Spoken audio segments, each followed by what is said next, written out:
बच्चों, आज हम सभी कक्षा 6 की जो हिंदी है, हिंदी की पुस्तक है मंजरी नाम से, उस पुस्तक का जो आपका चौथा पाठ है, आपका नीति के दोहे और भक्ति के पद, ठीक है।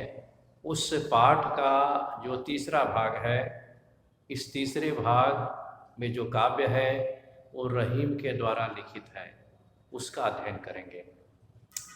तो रहीम के कुछ चुनिंदा दोहों को प्रस्तुत पाठ में समाहित किया गया है।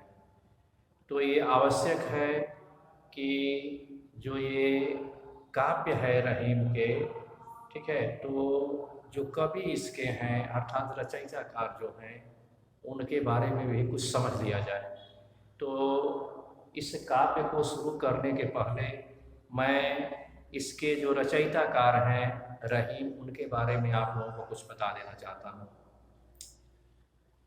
देखिए, जो रहीम नाम से हम सभी जानते हैं, ठीक है, उस रहीम का जो मूल नाम था, ठीक है, जिसको मध्यकालीन का मुगल बादशाह अकबर के द्वारा दिया गया नाम था, वह नाम था अब्दुल रहीम खान खाना।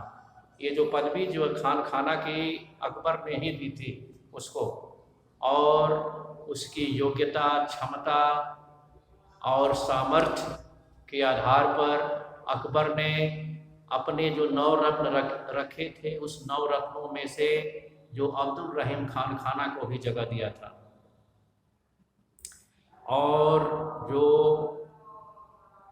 रहीम है, इनका सामान्य नाम जो है व्यवहार में प्रचलन में रहीम ही कहा जाता है, लेकिन मूल नाम जो है अब्दुल रहीम खान खाना था। तो ये जो रहीम जो है आपके एक कवि के रूप में भी वो आते हैं हम सभी के सामने, और एक बहुत बहादुर सेनापति के रूप में भी आते हैं, क्योंकि अकबर जो है इनकी शौर्य, साहस और बहादुरी के कारण ही जो है, जो आपका गुजरात और राजस्थान की राज्यों पर विजय करने के लिए उनको जो है अपनी मुगल सेना का सेनापति नियुक्त किया था। इसके अलावा वह जो है एक बहुत बड़े साहित्यकार, नीति पथ प्रदर्शक के रूप में भी हम सभी के सामने आते हैं। और जैसा कि मध्यकाल के हिंदी साहित्य में एक ही ऐसे साहित्यकार आते हैं, ठीक है, जो उस समय की प्रचलित 2 भाषाएं थी, ब्रज और अवधी, उसमें समान अधिकार से अपनी काव्य रचना किए हैं। उनका नाम है गोस्वामी तुलसीदास।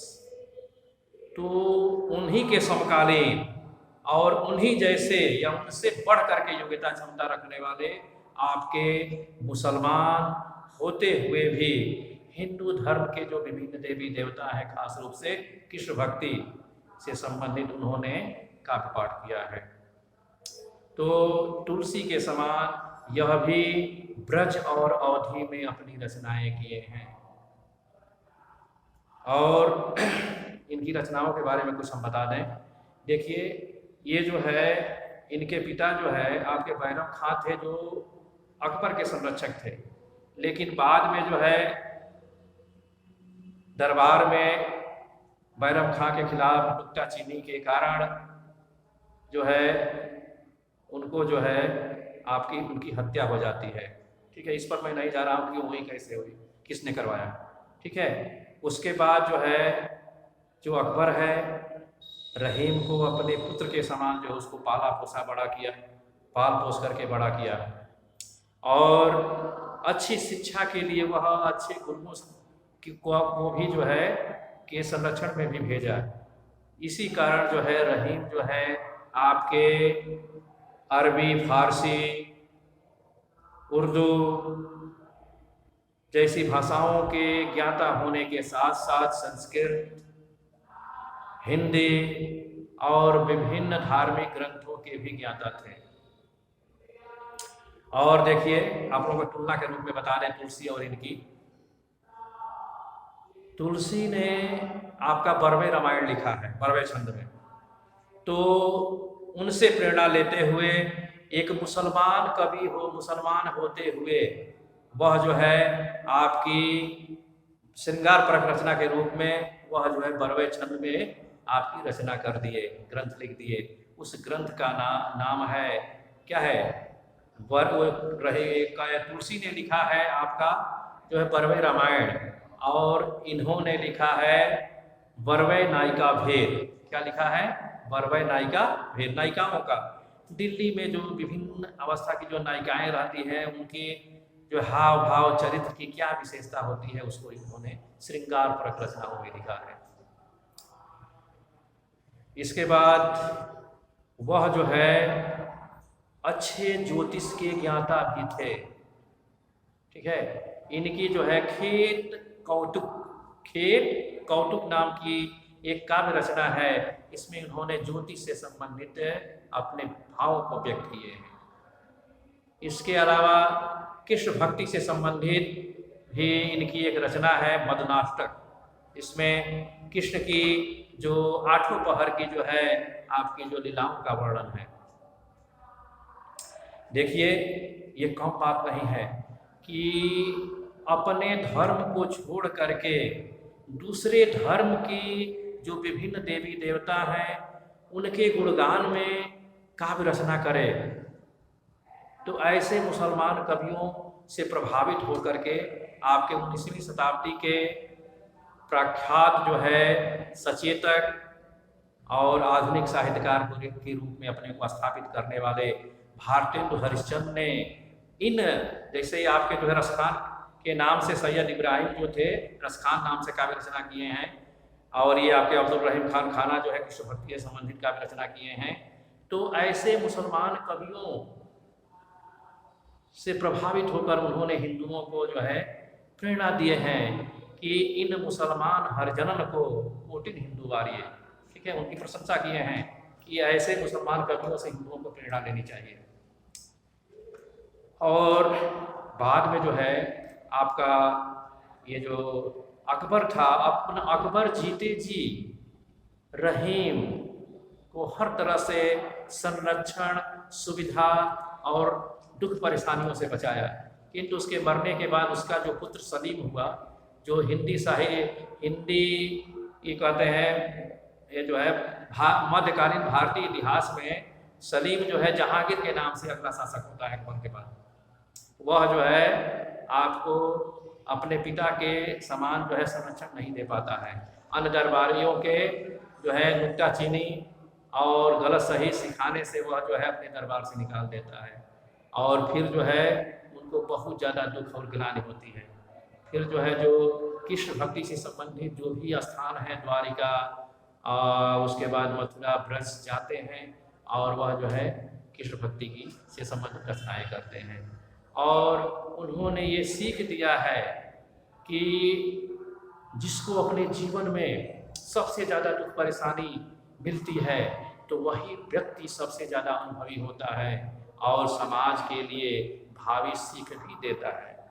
तो प्रस्तुत जो काव्य है आपके संग्रह रूप में जो है रहीम दोहावली, उसका कुछ पद है, वह हम सभी के लिए बहुत बड़ी सीख देने वाला है।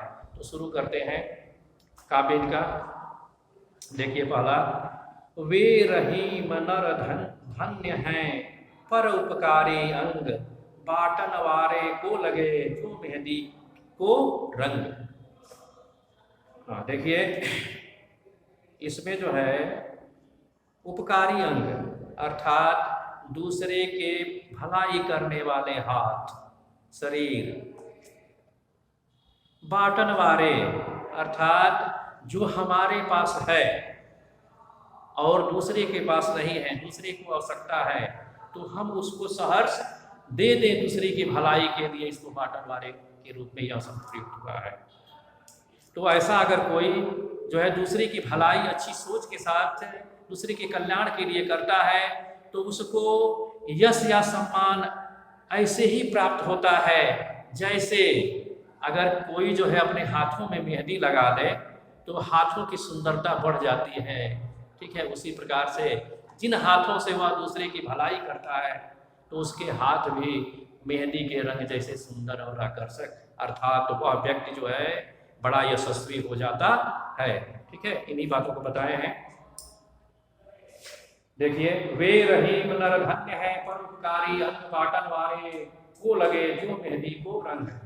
हाँ, प्रस्तुत जो छंद है, काव्य छंद है, इसमें रहीम नीतिगत बातों को बताते हुए कहते हैं कि संसार के ऐसे लोग जिनका हाथ या शरीर दूसरे के कल्याण के लिए होता है, तो उनका जो कल्याण करते हैं तो उसका श्रेय या यश ऐसे ही प्राप्त होता है जैसे किसी ने अपने हाथों पर मेहंदी लगा लिया हो और वह रंग अस्थायी हो जाता है, चमकीला हो जाता है, आकर्षक हो जाता है। ठीक है, ऐसे ही वह व्यक्ति हो जाता है। अर्थात हम सभी को अगर हमारे पास कुछ ऐसी विशेषता है, ऐसा धन है, ऐसा गुण है जो मेरे गुण से दूसरे का भला हो सकता है, तो हमको वह कार्य और वह गुण जो है दूसरे को हस्तांतरित कर देना चाहिए।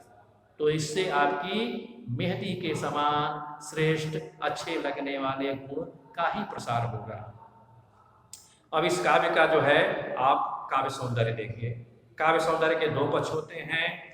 जो बाह्य पक्ष है उसको कला पक्ष, और जो आपका आंतरिक सौंदर्य है उसको भाव पक्ष कहते हैं। पहले बाह्य सौंदर्य देखिए, कला पक्ष देखिए। प्रस्तुत जो काव्य है, इसकी जो काव्य भाषा है बाह्य सौंदर्य के अंतर्गत, वह जो है जिस समय रहीम जो है आपके हिंदी साहित्य से संबंधित काव्य रचनाएं कर रहे थे, उस समय हिंदी का प्रमाणित खड़ी रूप विकसित नहीं हुआ था।